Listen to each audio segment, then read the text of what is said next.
एक बड़ी खबर आ रही है। छात्र आंदोलन के समर्थन में शहर शहर प्रदर्शन हो रहा है। पटना से औरंगाबाद तक भारी बवाल की खबर सामने आ रही है। कुछ तस्वीरें भी हैं, वो आपके सामने रख रहे हैं। पटना में पुलिस पर पथराव किया गया है।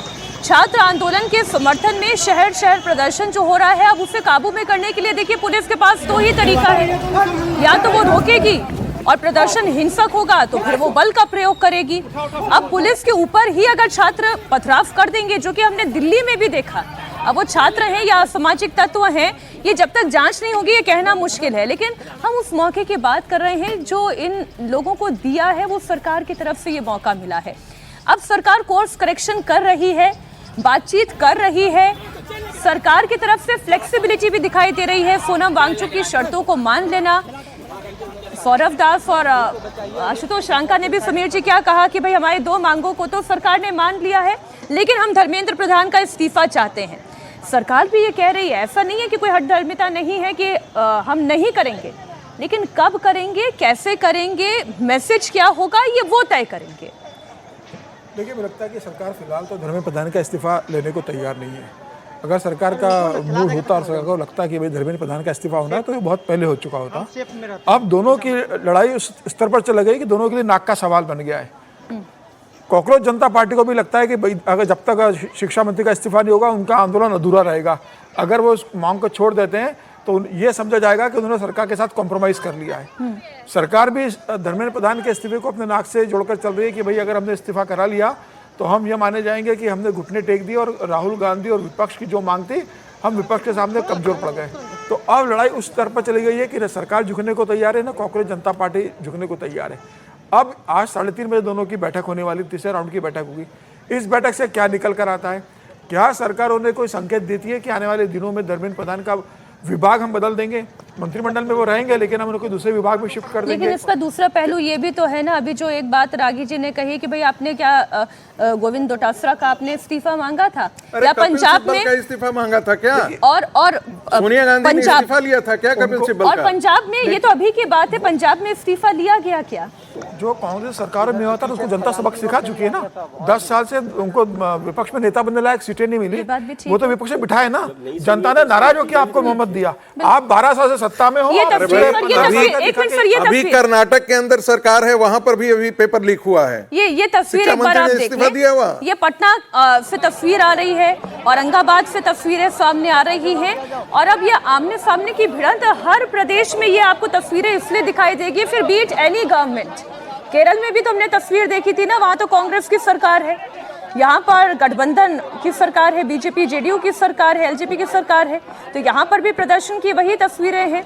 एक तरफ छात्र हैं, प्रदर्शनकारी हैं, तो वहीं दूसरी तरफ पुलिस है और बवाल बढ़ता जा रहा है। और सबसे ज्यादा तकलीफ इस बात की होती है जब छात्र हाथ में पत्थर लेकर पुलिस के ऊपर पथराव करते हैं, तब ये आइडेंटिफाई करना मुश्किल हो जाता है कि ये छात्र हैं या उपद्रवी हैं, क्योंकि आपकी मांग है, आप पत्थर क्यों चला रहे हैं? समीर जी बात पूरी करने आप। देखिए, निश्चित रूप से गलत है, मतलब ये पथराव नहीं होना चाहिए। और लेकिन इस तरीके से इसमें तो ये होता ही है। ऐसा ये कह दे कि वो शांति से बैठेंगे, करेगी तो फिर ये परेशानी होगी कि पुलिस बल का प्रयोग कर रही है, छात्रों को पीट रही है। लेकिन ये बवाल चलता ही रहेगा। इसमें मतलब ये मान लेना कि भाई छात्र अहिंसक होकर कहीं एक जगह बैठ जाएंगे, ये संभव नहीं है। इस तरीके से आंदोलन के अंदर जंतर मंतर में भी जो हुआ, पुलिस के पथराव हुआ, वो नहीं होना चाहिए था। पुलिस ने पथराव लाठीचार्ज किया, वो भी नहीं होना चाहिए। दोनों को संयम रखना चाहिए। हिंसा किसी भी स्थिति में स्वीकार नहीं होती है इस तरह के आंदोलन के अंदर। लेकिन अब ये मामला कैसे कहाँ जाएगा? अभी ये आंदोलन की परिणति क्या होगी कोई नहीं जानता।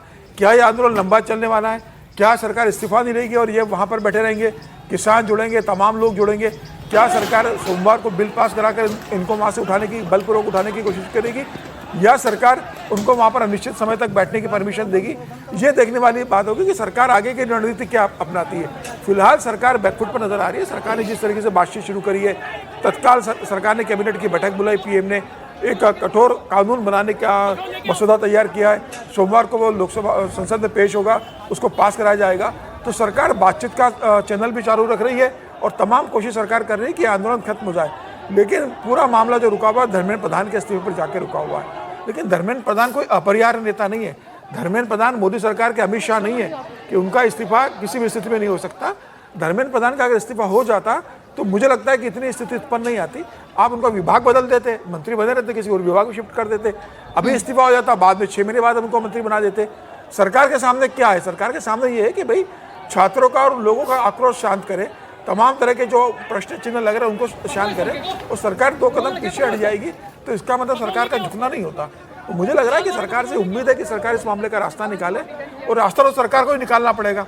सरकार क्या करेगी? सरकार क्या आंदोलनकारियों को वहां से जबरन उठाएगी, या इस्तीफा करेगी, या बातचीत के माध्यम से इस मामले को सुलझाएगी, या कांग्रेस जनता party sir, police press conference कर रही है, दिल्ली पुलिस की प्रेस कॉन्फ्रेंस लाइव। इसीलिए किसी भी जानकारी पर भरोसा करने से पहले या उसे आगे शेयर करने से पहले उसका फैक्ट चेक करना बेहद जरूरी है।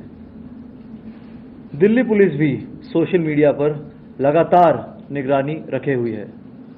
फेक न्यूज़, एआई और deep fake videos, edited clips और गुमराह करने वाली पोस्ट के बारे में हम लगातार अपने सोशल मीडिया हैंडल्स के जरिए जानकारी साझा कर रहे हैं, ताकि लोग सही और गलत जानकारी के बीच फर्क समझ सकें।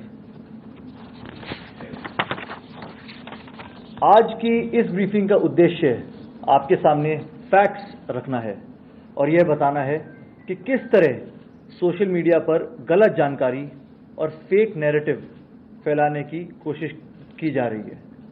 मेरा प्रयास रहेगा कि मैं जो भी जानकारी आपके साथ साझा करूं, उसके फैक्ट्स भी आपके साथ साथ आपके सामने यहीं इसी स्क्रीन पर सामने रखूं।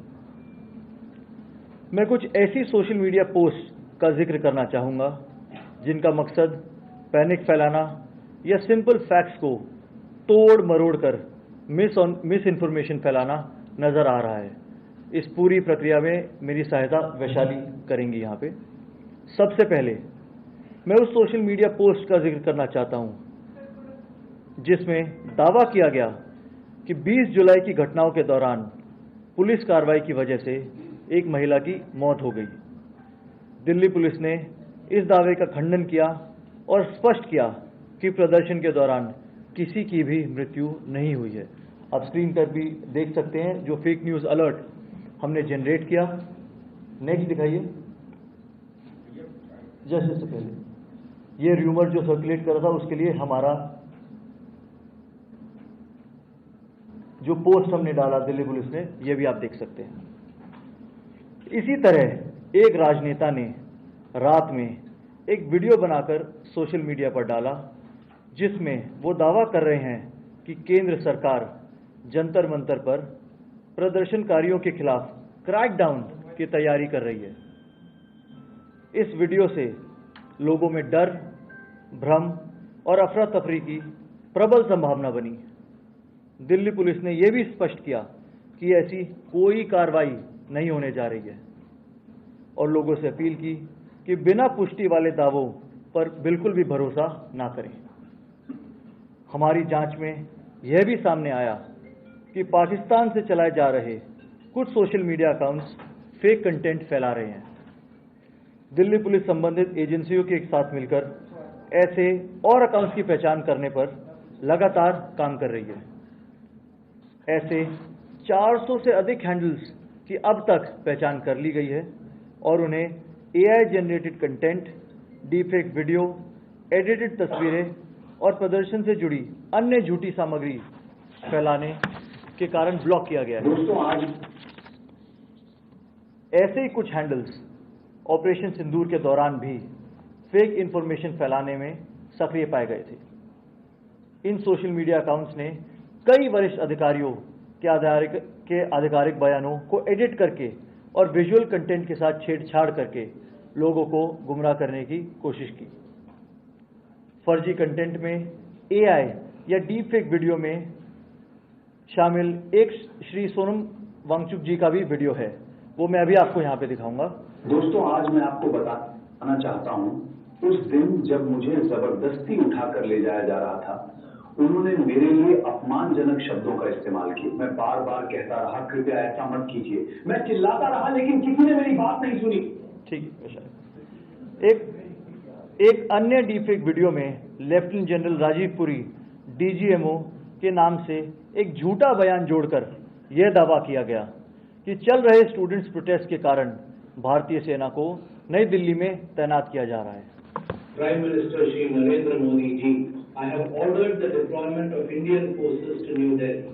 We must crush the anti-nationals and terrorists protesting in Jantar Mantar, New Delhi. These terrorists have attacked police and RAF personnel while blackmailing the government. I want to make it clear that we will crush every head that... ऐसे कई सारे और videos हैं, but आज दिखाने के लिए हम ये कुछ वीडियोस आपके सामने लेके आए हैं। पेपर लीक और डिफरेंट कॉम्पिटिटिव एग्जाम्स में इरेगुलरिटीज के खिलाफ भारत सरकार की कमिटमेंट के तहत दिल्ली पुलिस ने क्राइम ब्रांच में एक स्पेशल टास्क फोर्स का गठन किया है। यह टीम एक डीसीपी स्तर के अधिकारी के नेतृत्व में और स्पेशल सीपी क्राइम के सुपरविजन में काम करेगी। इस संबंध में आदेश कल ही जारी कर दिए गए हैं। अंत में हम दिल्ली पुलिस की तरफ से सभी शांतिपूर्ण प्रोटेस्टर्स और जंतर मंतर पर दिन रात काम कर रहे वॉलंटियर्स का भी धन्यवाद करना चाहते हैं। इन्होंने इस पूरे समय शांति, व्यवस्था और कम्युनिटी सिक्योरिटी बनाए रखने में दिल्ली पुलिस की भरपूर सहायता की है। दिल्ली पुलिस आगे भी अपने ऑफिशियल हैंडल्स के माध्यम से वेरीफाइड जानकारी साझा करती रहेगी और किसी भी महत्वपूर्ण घटनाक्रम की जानकारी समय समय पर आप सभी तक पहुंचाती रहेगी। अंत में मीडिया के सभी साथियों, आज यहां आने के लिए और अपना कीमती समय यहां देने के लिए आप सभी का धन्यवाद। जय हिंद।